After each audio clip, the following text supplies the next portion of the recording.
Hi, this is Dr. Ben Morrill. Welcome to episode 53 of Reptile Genetics Weekly. Glad to have you here. We've got some cool stuff to talk about. But as always, to begin with, we'll talk about the sample updates. So we had, honestly, the largest panel run we've ever done. It was really fun to see so many samples coming in. And in social media, seeing a lot of you posting results that you got, both good and bad. Unfortunately, that's how it goes. But at least now you know. But yeah, so we had a very large panel run that just got done through the weekend. And Sean's been working like crazy. Allie, some of you might have met Allie at the last the last Arlington show, but Allie helps out in Texas, and she's out of town. So, so it was a very big run, and then it was also the Arlington show. Now it's moved to Dallas, but it was the Dallas show this weekend. So Sean was staying up late, getting up early, going to the show all day, and then staying up late, getting up early, trying to get everything in. And so anyway, if you have any questions, if anything is a little wonky about timing or what you're seeing or whatever, just send us a message. Let us know. It was another time where we kind of have to scale up. There's a lot of information, and then we were down a person. So we miss you, Allie. If you end up watching this wherever you're at, we miss you. But yeah. So we have sent out all of those, and then there's some that need some more things added or whatever. And so yeah, it was a large undertaking. And so some of you that have messaged, you wonder why Sean and I are slower getting back to you these last few days. That's why. It's been very busy. And then as far as fast tests, I actually just got a bunch of data for fast tests that we did today. So once I'm done recording, so sometime this afternoon or evening, this is Tuesday, you will have results coming out for fast tests, and then we'll have those coming out another time or two through the week, like always. The only thing with so much coming for the panel results this week, the fast tests could be one day slower than they have been, just because we have such a huge amount of information going through. Both Sean and I are running like crazy.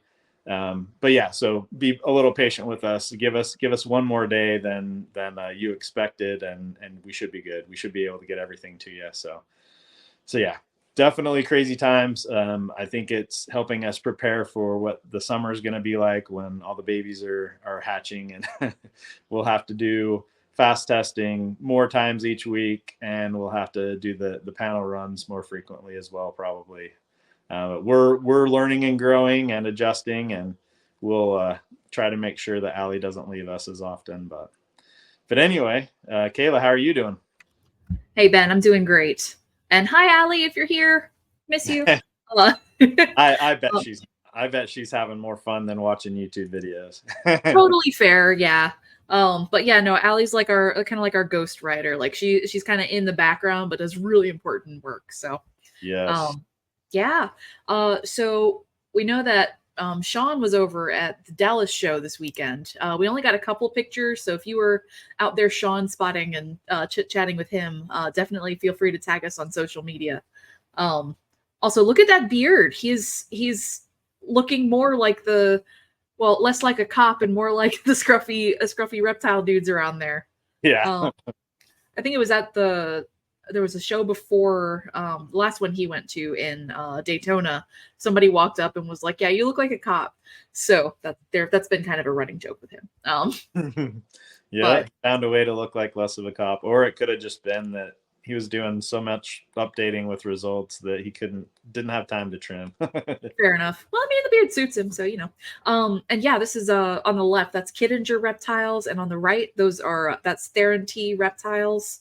These guys were kind enough to let Sean crash with them a little bit during the show as kind of like a home base, and he was probably up and running around chatting with people because that's what he does at shows too. Yeah, so.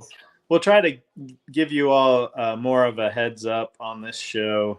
We forgot last week to mention that Sean was going to be at this show, since neither Kayla nor I were going to be there. We didn't think about it, but we'll try to give you that, because at the shows we'll be at, we'll definitely be able to collect sheds So you'd go ahead and pay on Clutch or MorphMarket like normal, but then you can sheds to the show, and any sheds you bring that are fast tests, which by the end of this month will be all of them. So from now on, any other show you come to, you can bring them to us, and then you'd have all your results the following Tuesday. So 2 days after the show, you have your results.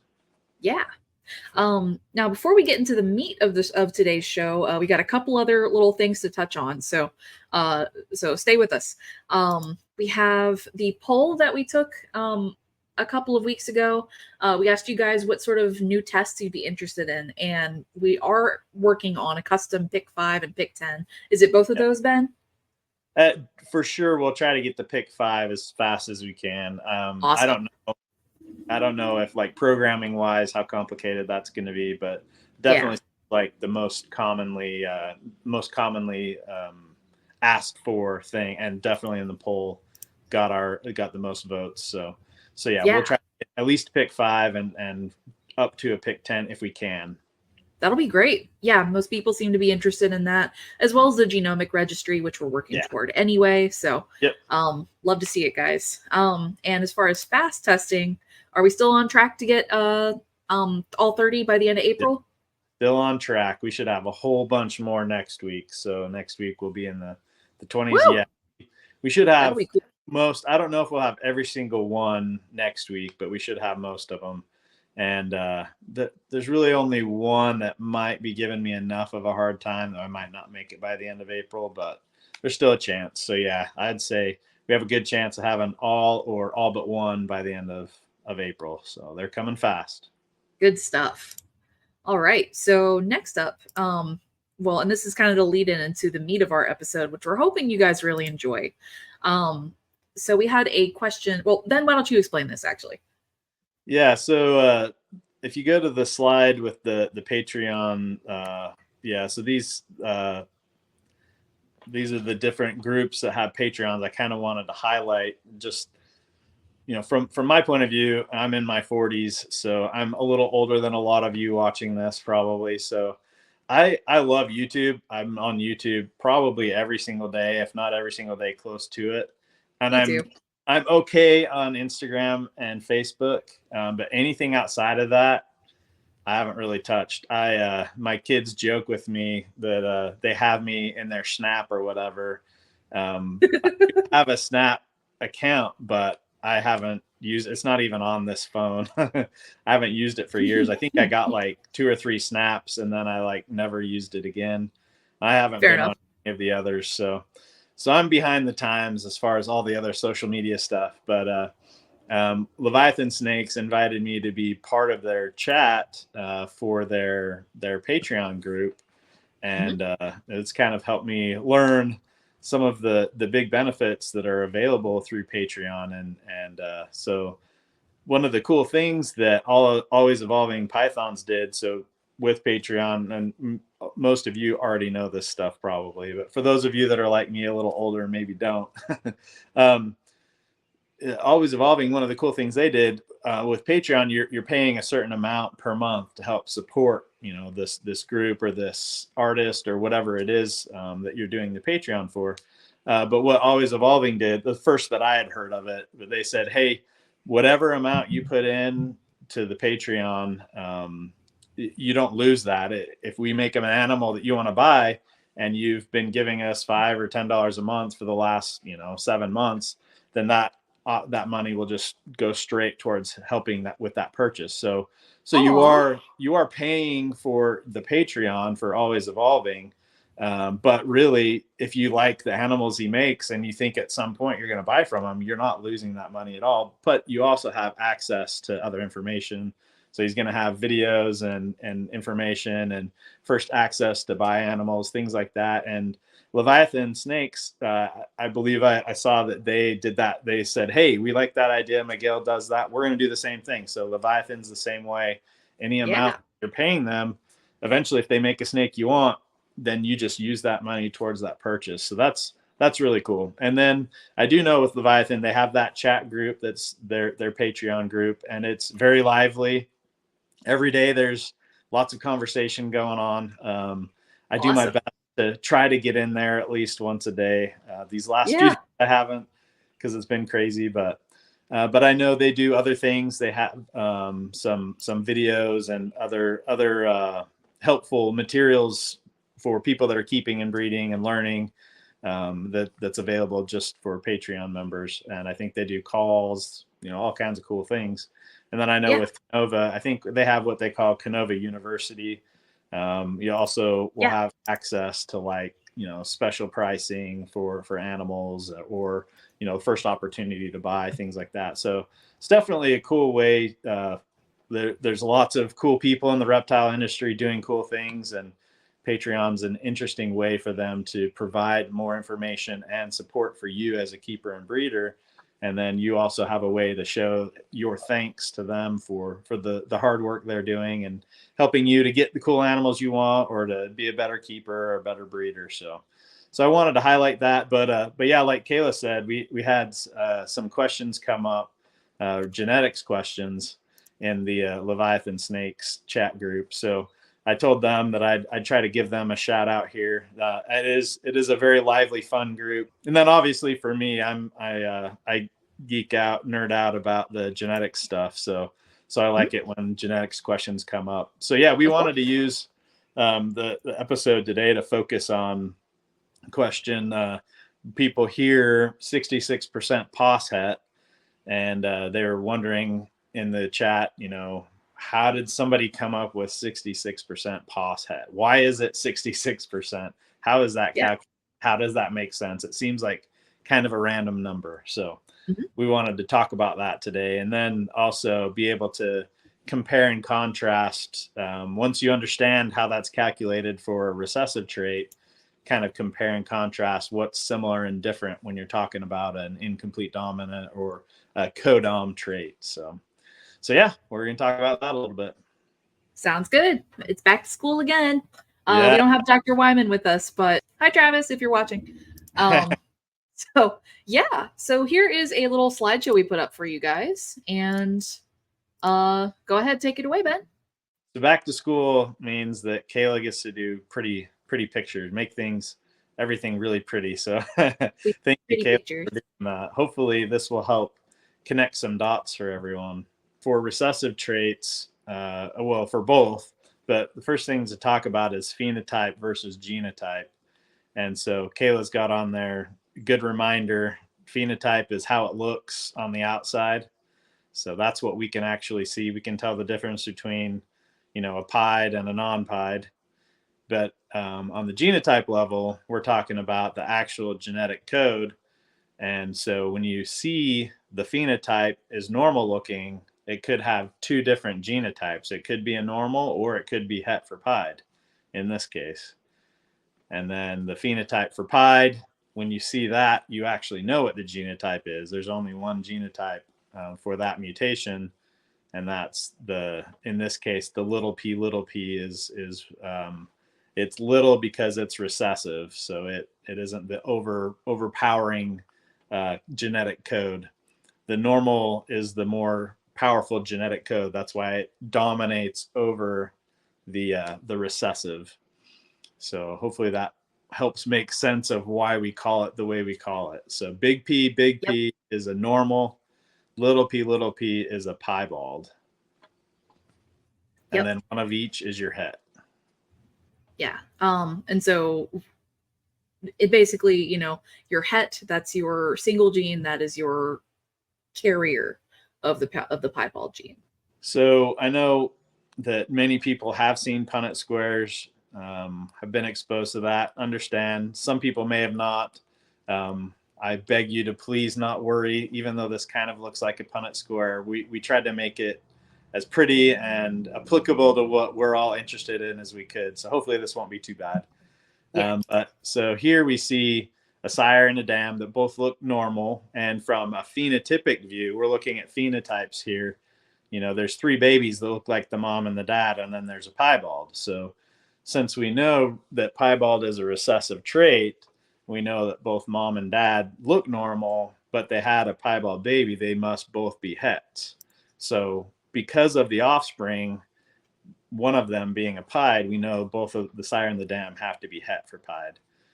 And so when we put the genotype up, so now we have both phenotype and genotype. When the phenotype's up there, we see both mom and dad are hets. And then we see in the babies, we have a normal, and then we have two hets, and then we have a piebald. That's the visual and is all the little p. And then how you assign those out, Kayla's got some cool lines here to kind of show. You got the big P, that comes from mom and dad both giving the big P. And then you have a big P twice. And that's where the sire gives a big P or a little p, the dam gives the big P. And then for the other het, it's the other way around. The dam gives the little p and the sire gives the big P. And then the last one, they both give the little p to give you a pied. So when we're just looking at phenotypes, we don't actually know for sure those three that look like mom and dad.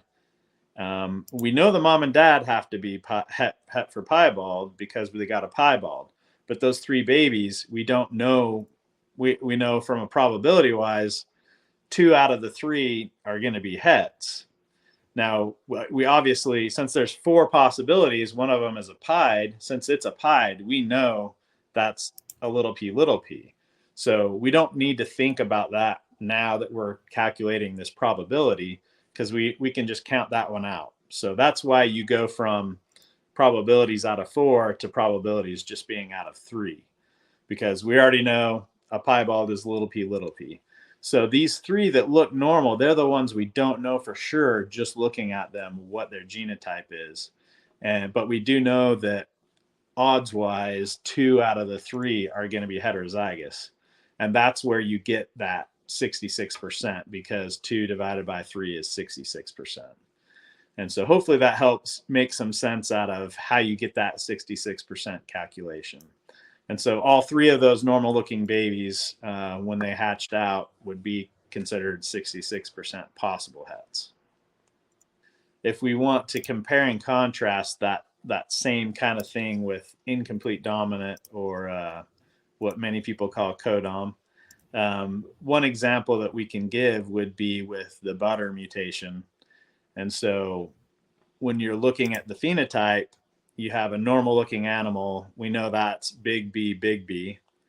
And any of them that are butters, that's a big B, little b, or heterozygous. And then any of them that are all white with blue eyes, that's the super or the homozygous version. And that's a little b. And so that's the equivalent of what we just talked about with recessives. That's how it is with the incomplete dominant. We have 3 different phenotypes and 3 different genotypes. And so we know with an incomplete dominant, just looking at the animal, we know what the genotype is. And that's what's different. So here we laid this out just like we did the last one with piebald, where we have 2 hets. So in this case, the hets, and some people ask that when they get their test results. Hey, we just had somebody asked me this the other day. I got a test for asphalt. It says it's heterozygous. What does that mean? Well, that just means 1 copy. And so for an incomplete dominant or a codom trait, that heterozygous means that it is, in this case, a butter. That means it has 1 copy or 1 mutation. And so if we're doing a het-to-het breeding for butter, that means we're doing a butter to a butter. And when we do a butter to a butter, we get on average, we have the possibility of 4 different outcomes. And the reason why there's 4 different ones is those 2 butters, one gets the butter mutation from mom, the other one gets the butter mutation from dad. And so once again, showing the lines and how you assign these big B's and little b's. We have, just like last time, if both the mom and the dad give the normal mutation, then you get a normal looking ball python that is completely negative for the butter mutation. And then you have 2 different animals. One gets in this case, the butter mutation from dad and the normal mutation from mom. And then the other one that's a het gets the butter mutation from mom and the normal mutation from dad. And then the last one, of course, is where they both get the butter mutation. That blue-eyed Lucy got the butter mutation from mom and dad. So really the big difference here, the biggest difference is by looking at the animals, we know what their genotype is. And so when you're calculating probabilities, there's not one to like discount and then have possible hets. There's no possibles now. We know if it's a completely normal looking animal, it's big B, or yeah, big B, big B. And if it's butter, it's big B, little b. And if it's blue-eyed Lucy, it's little b, little b. So our calculations here, the probability of making a normal, since there's 4 different outcomes, your normal is going to be 1 out of 4, which is 25%. Your probability of making a butter, now some people would say there's 3 different outcomes. You get a normal, a butter, or a blue-eyed Lucy. But you have to remember those 2 different butters, they're not identical. One got the butter mutation from mom, one got the butter mutation from dad. So even though they look the same, they are 2 different outcomes. So there are 4 different things that you can possibly get. And so in this case, if you're calculating the probability of producing a butter from a butter to butter pairing, you have to take into account all 4 of those possible outcomes. So you're still looking at 2 out of 4. And so that's 50%. So you have a 50% chance of making a butter.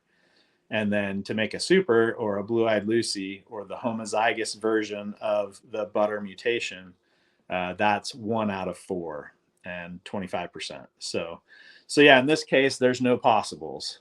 And one question that people ask, like we talked about the asphalt question and being het. Another thing people ask is, maybe with monsoon, for example, or paint is another one where people are like, hey, is it recessive or is it incomplete dominant? Like, are there markers, essentially saying, are there markers or not? And some people want it to be referred to as just a recessive and some just as an incomplete dominant, because you can kind of tell the hets are a little different.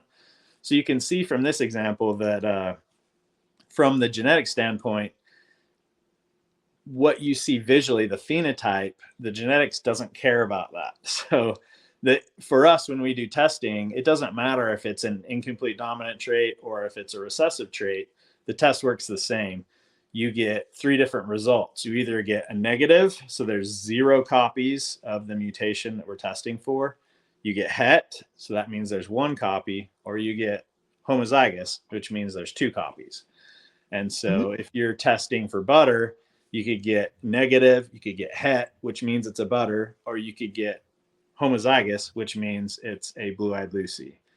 And sometimes people are so used to only thinking about hets when they're talking about incomplete dominant traits or talking about recessive traits that they forget or maybe never have learned until this video.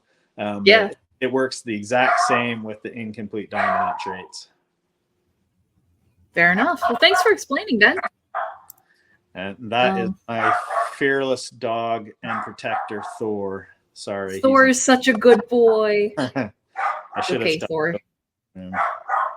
What's that? I should have shut the door to that room. That's okay. I really hope this video is helpful for some folks in explaining that. Give a shout out if you like, if it did help you out. We'd love to know in the comments. And let us know if you want us to do more of these back to school things. We did this with trait probabilities. Maybe in the future we could talk about why some genes look like, they look like they have a het, even though it's technically a recessive form. Let us know if you'd like us to talk about it. But of course, we have our weekly shed donor shout out that we'd like to point out. And this week it is Powerline Reptiles. Yeah, so Powerline, thank you so much. They came through when, specifically for TSKA Xanthic, they sent in a truckload of TSKA Xanthic sheds. I know they're very excited. Hopefully here very soon that test will be working. And then the other one was they work with Trick quite a bit. So when I was able to validate the hurricane work that Jurgen did, I wanted to also test some Tricks, and I had several Trick sheds from them that we had tested for other things. But I would pull those real quick because I knew they worked with Trick. But yeah, they've been very supportive and very helpful from the very beginning. And they're actually not too far away. They're in North Carolina, so I've been at reptile shows with them a few times and miss seeing Philip and Sam. Hope all is well, and thanks once again for being so helpful. And if you're interested in some cool animals, definitely TSK or Trick. They also work with several other mutations and do some really cool work. Check out their MorphMarket and let them know what looks good. Yeah. Actually, I noticed on their MorphMarket, they have a lot of proven breeders up for grabs. So if you're looking to get some new breeders that are ready to roll, they might be the person to visit. And if you'd like to be a future shed donor shout out, send us some sheds. Or if you've already sent them, send us a reminder that, hey, remember when I sent all these cool things? We probably remember, but we get a bunch, and we can use the reminders. Also, it's a great opportunity for you to brag on yourself and to show off some cool projects, whatever you're working on, whatever makes you happy and that you'd love to share. We would love to brag on you here on the show. So thank you guys. And Ben, do we have anything else for the episode? I don't think so.